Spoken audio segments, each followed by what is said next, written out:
Hello everyone. आज हम लोग इस लेक्चर में बात करने वाले हैं यूजीसी नेट का पेपर 1, उसका यूनिट नंबर 1 टीचिंग एप्टीट्यूड। तो टीचिंग एप्टीट्यूड का ऑलरेडी 8 लेक्चर अपलोड कर चुके हैं, तो उसको जा कर के आप लोग चेकआउट कर सकते हैं। तो आज हम लोग बेसिकली क्या बात करने वाले हैं, लर्नर्स का कैरेक्टरिस्टिक्स के बारे में, कि जब टीचिंग में कितने पर्सन इन्वॉल्व होते हैं। 3 पार्टी इन्वॉल्व होते हैं, 3 पर्सन इन्वॉल्व होते हैं।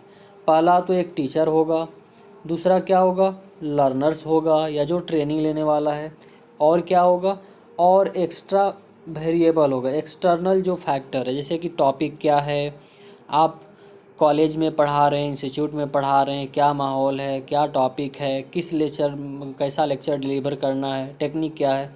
तो ये सब को हम लोग इन्वायरमेंट बोल सकते हैं या फिर एक्सटर्नल फैक्टर बोल सकते हैं।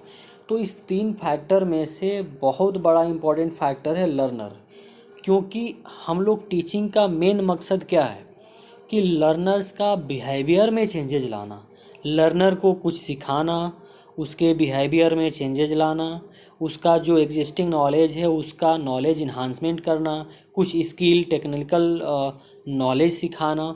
यही तो हम लोग का मेन पर्पस है टीचिंग का।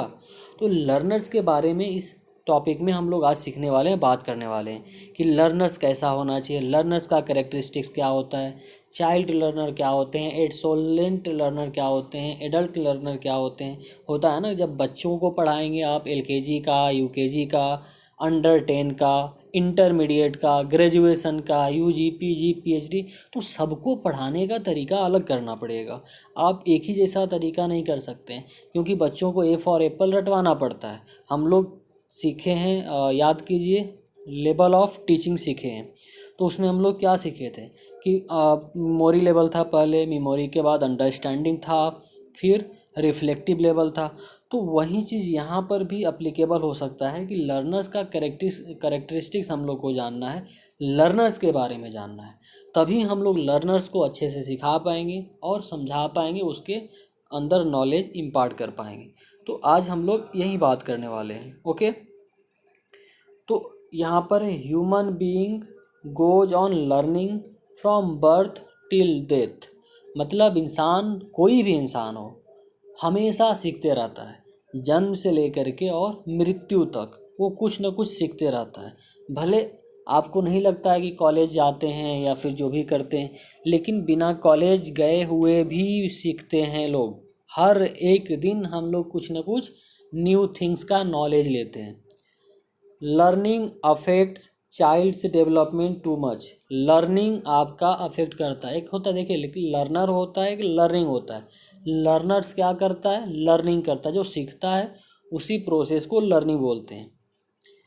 As child learns new habits only through the process और लर्निंग एंड इमिटेट्स ट्रेडिशंस, मतलब कि कोई भी स्टूडेंट या लर्नर्स कैसे सीखता है, लर्निंग प्रोसेस के थ्रू सीखता है। टीचर उसको लर्न करवाता है, पढ़ाता है, और स्टूडेंट सीखता है। Customs and stereotypes intellectual skills also develops through learning. क्या होता है कि कस्टम, जैसे कस्टम का मतलब क्या होता है कि रीति रिवाज होता है ना, कि आप किस कास्ट से बिलोंग करते हैं, किस कस्टम से, किस एरिया से बिलोंग करते हैं, वैसा ही आप के अंदर भी कस्टम बिल्डअप होते जाता है, ट्रेडिशन बिल्डअप होते जाता है। देखे होंगे कि जो जिस माहौल में रहता है वैसा सीखते जाता है। तो ये भी लर्निंग का ही पार्ट है। और उसके अंदर इंटेलेक्चुअल कैपेबिलिटी भी जब बिल्डअप होता है, ज़्यादा तार्किक क्षमता बिल्डअप होता है, सोचने और समझने की क्षमता बिल्डअप होता है, वो भी लर्निंग के थ्रू ही बिल्डअप होता है।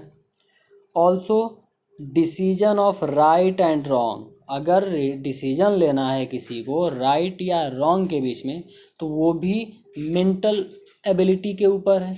दिमागी संतुलन सही रहेगा तभी आप डिसीजन ले पाएंगे। तो आपके अंदर दिमाग में क्षमता कैसे आया डिसीजन लेने का, कि क्या राइट है और क्या रॉन्ग है, कहीं से आपने सीखा है तभी आया। तो इसमें लर्निंग के थ्रू ही ये भी इम्पार्ट किया जाता है। The concept of justice and authenticity etcetera develop through learning, सब कुछ लर्निंग के थ्रू ही डेवलप होता है। अब आ जाते हैं मेन पॉइंट पे कि इसका डिफिनेशन भी दिया गया है कुछ ऑथर के द्वारा। तो एक दो डिफिनेशन हम लोग पढ़ लेते हैं कि क्या होता है लर्निंग। तो हम लोग अभी लर्नर्स के बारे में नहीं पढ़ रहे हैं, लर्नर्स का टॉपिक के अंदर है लर्निंग, उसको पढ़ रहे हैं।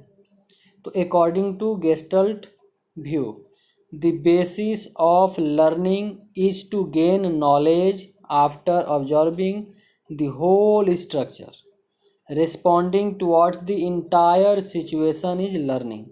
यानी कि लर्नर क्या करता है कि वो पहले इंटरेक्ट होता है लोगों के साथ, सोसाइटी के साथ या टीचर के साथ या अपने फैमिली के साथ, अपने रिलीजन के साथ वो इंटरेक्ट करता है और कुछ न कुछ चीज़ों को ऑब्जर्व करता है कि कैसे हो रहा, कैसे नहीं हो रहा, और उसको ऑब्जर्व करने के बाद अपने दिमाग में प्रोसेसिंग करता है और वही चीज़ों को सीखता है और उसी को वैसे ही सिचुएशन में रिफ्लेक्ट करता है।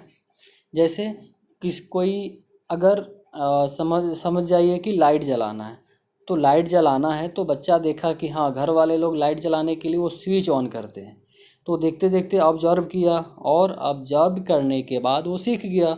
अब जैसी उसको ज़रूरत होगा लाइट जलाने का, आपको बताना नहीं पड़ेगा, वो तुरंत जा कर के लाइट ऑन कर देगा। तो ये क्या हुआ, लर्निंग देख कर के इम्पार्ट हुआ ना, देख कर के लोगों को, और तब समझ में आया, सीख गए अपने आप। तो ये होता है लर्निंग। तो ये डिफिनेशन था एक ऑथर के द्वारा। बहुत सारा डिफिनेशन दिया गया है लेकिन इतना हम आपका टाइम नहीं लेंगे, इसको आप लोग पढ़ लीजिएगा, समझ में इजीली आएगा। ओके, अब आगे बढ़ते हैं यहाँ से। In the word of C.E. Skinner, learning is the process of progressive behaviour. Learning से क्या होता है कि आप जैसे जैसे सीखते जाते हैं आपके बिहेवियर में प्रोग्रेस होने लगता है। तो बिहेवियर प्रोग्रेसिव बिहेवियर एडॉप्शन होने लगता है as a result of studying and analysis of above mentioned definition. यानी जो भी हम लोग डिफिनेशंस पढ़े उसके बाद क्या पता चलता है, the following facts come to the highlight. यानी कि हम लोग जो भी डिफिनेशन पढ़े उस डिफिनेशन से क्या समझ में आया कि ये सब चीज़ें होता है लर्निंग प्रोसेस में। तो क्या पहला, learning is modification in behaviour. Learning से बिहेवियर में मॉडिफिकेशन आता है। कैसे आता है, जब पहले से आप कुछ चीज़ों को नहीं सीखे हैं लेकिन अब उसको सीख गए तो आपके बिहेवियर में चेंजेज आ गया। क्यों, क्योंकि आपका ऑलरेडी कुछ और नॉलेज मिल गया। Learning is the organisation of behaviour. Learning में क्या करते हैं, आप नॉलेज को ऑब्जर्व करते हैं, एक्वायर करते हैं, देखते हैं, लोगों से सीखते हैं और उसको अपने अंदर ऑर्गेनाइज कर लेते हैं। ऑर्गेनाइज का मतलब कि अपने अंदर समाहित कर लेना, और आपका बिहेवियर हो जाता है। फिर learning is the confirmation of new process. Learning में क्या होता है कि नए नए नॉलेज आपके अंदर आता है और कुछ आप नया सीखते हैं और नया भी करते हैं, तो न्यू प्रोसेस को आप डेवलप करने का काम करते हैं। तो ये सब चीज़ें निकल के आया लर्निंग प्रोसेस से कि लर्निंग क्या होता है। अब कुछ अदर फैक्टर को पढ़ लेते हैं। Some other facts also comes before us relation to the learning, such as learning is a process through which the behaviour of the child changes और मॉडिफाइज। बार बार वही चीज़ रिपीट हो रहा कि लर्निंग से क्या होता है कि किसी भी चाइल्ड का, किसी भी लर्नर्स का या स्टूडेंट का बिहेवियर चेंज होता है या मॉडिफाई होता है। नेक्स्ट क्या है, learning is predicated on the basis of changes in the behaviour.